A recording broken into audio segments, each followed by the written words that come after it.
Hey, it's Mike from Katchment Kleaners. I'm actually in my neighbor's catchment tank right now.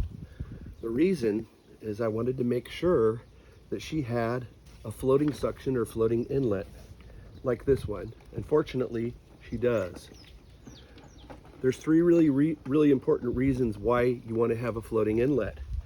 The first one is that where this floats is right below the top of the water, about 6 or 8 inches down below from the surface, which is actually the cleanest part of the tank.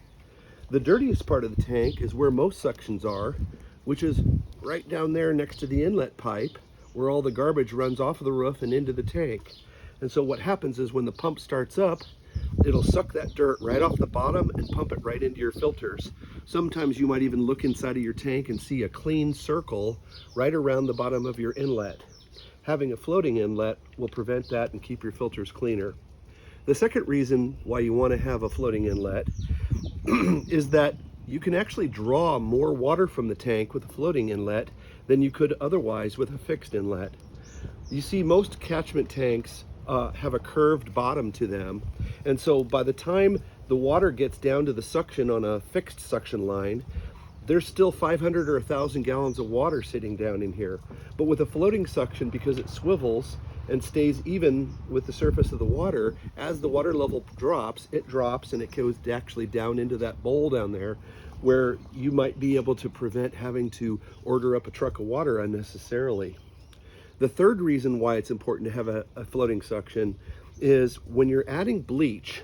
If you add bleach, you probably notice that the bleach is heavier than water, and you can actually see it go down and sometimes see it pool down at the bottom of the tank.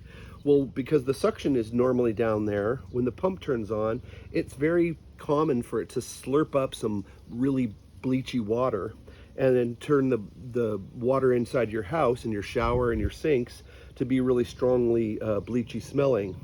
But by having a floating suction, when you add that bleach into the water, it goes down and it pools at the bottom, and over the next several hours it diffuses throughout the tank. So that by the time it hits your suction right over here, it's actually as diffused or dispersed in the water as it possibly will be, and it'll eliminate as much of the bleachy smell as possible.